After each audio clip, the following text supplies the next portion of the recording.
But whatever, we'll get to that. Whomst the fuck killed his dad? Horror, horror, horror. And I'm like, scaredy cat.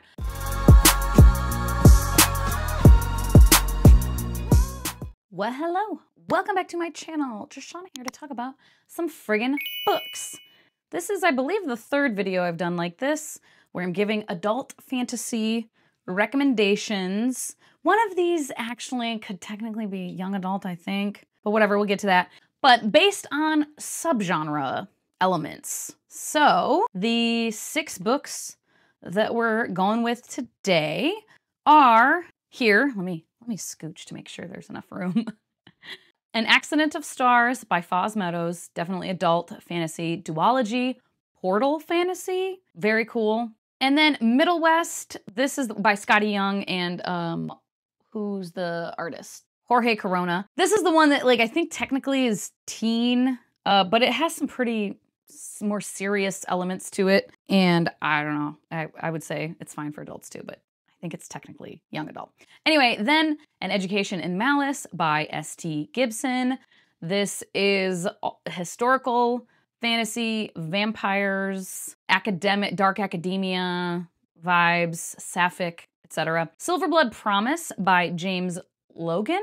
Yes, Logan. This is definitely adult fantasy, kind of standard fare. I don't want to say that to be like derogatory. I don't mean that in a derogatory way, in a negative way, but just kind of more standard fare type of fantasy. Nolan by Michael J. Sullivan, which is book 1 of the Rise and Fall series in the larger world of Elon.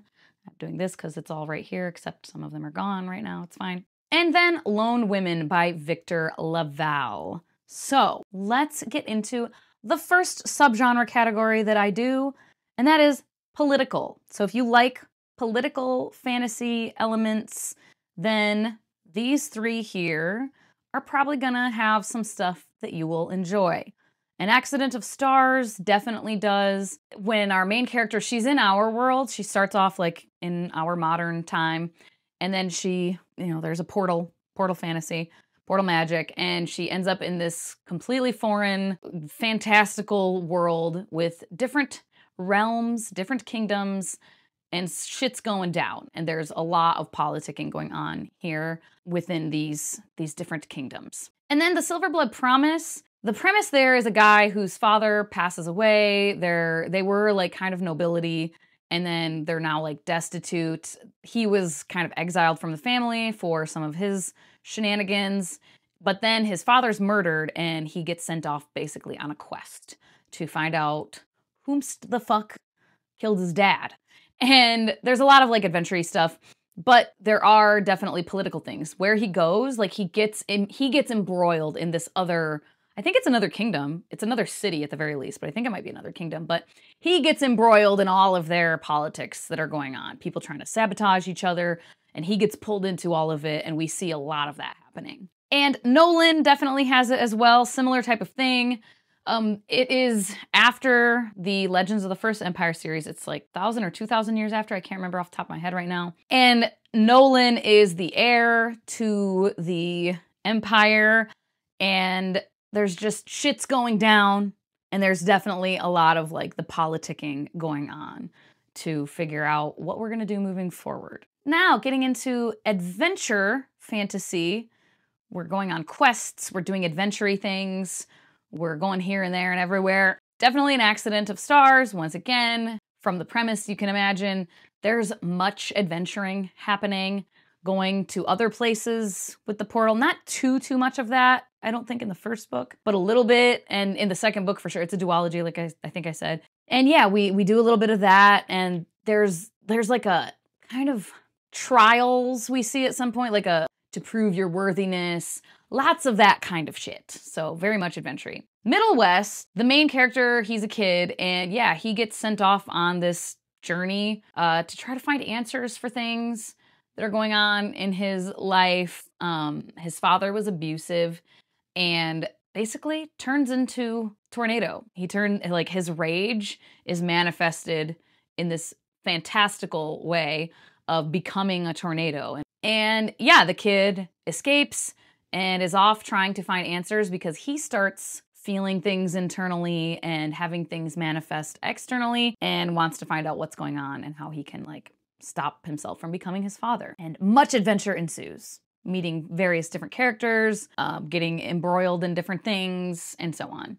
Silverblood Promise, same thing. Like I said, he goes off on a quest, and yeah, he gets pulled into like doing favors for people. Like, I need your help with this. Well, okay, I'll help you, or I'll give you these answers you want if you go do this for me. And like, okay, here I go. And gets involved in like the crime underworld in this city and just all the things. Much adventure.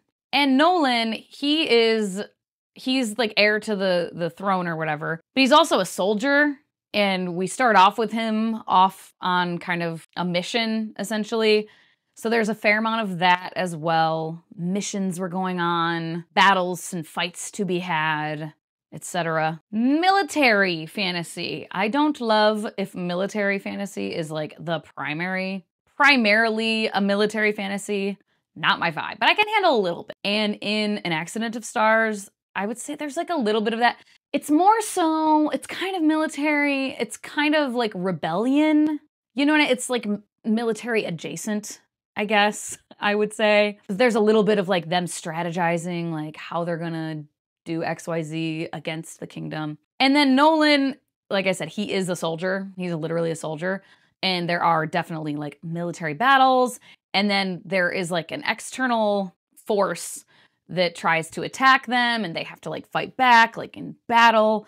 It's, again, not the primary thing, because otherwise I probably wouldn't like it, but there is a little bit of that in there, for sure. And then getting into dark fantasy or darker themes. Middle West, honestly, for me, did, as you can imagine from what I've already described of that, while it is, I think, young adult or geared towards like teens, and definitely can be read by teens, it gets pretty dark. I mean, it's, again, like there's abuse happening, and we don't see like a shit ton of it on the page or whatever, but you know it's happening and we see hints of it. And it's about like cycles of abuse and trying to break these cycles of abuse and the trauma, trying to break these cycles of trauma and to like not become the monster that we grew up with, type of thing. And like there's death involved for sure too. And at one point there's like children being indentured servants, basically captured and enslaved to farm this substance that they use in this world for things, for power and stuff. So that's like a little dark too, like it's kind of fucked up. So yeah, there's definitely some darker, like more somber, serious things happening in that. And then Education and Malice, vampire, dark academia, horror adjacent. So definitely dark there for sure. I'm not a big dark academia girly at all. I tend to really not like it. And that would probably be my least favorite element of this, is the dark academia part. But the vampire stuff, it's in the same world as A Dowry of Blood. The tie-in is simply a character from Dowry of Blood we see as kind of like a side character in An Education and Malice. So we know it's in the same world and everything. But yeah, I liked it, and the kind of scary-ish, horror-ish vampire stuff I thought was a little creepy, but not like too, well, it's not like terrifying or anything like that. Lone Women by Victor LaValle. This is my first Victor LaValle, and I was a little hesitant because it's just like horror, horror, horror, and I'm like, I'm a scaredy cat. But this one I didn't think was too scary, but definitely dark vibes, serious, somber, atmospheric stuff going on, and creepy. I would definitely say dark and creepy. Maybe super scary to some, but it wasn't super scary to me, and I'm a scaredy cat, so. And then romance. If you like a romance subplot, then An Accident of Stars definitely has that. It kind of has a couple.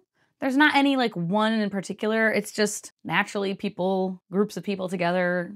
Probably some of them are gonna like each other like that and have a romance, and they do. And I thought the romances were well done. I cared about them, and I cared about them being together, but it definitely is subplot for sure. In Education and Malice, the romance is more forefront. It's a sapphic romance, and it's definitely like a bigger part of the plot and like the point of the book. It's kind of like a rivals to lovers vibe happening.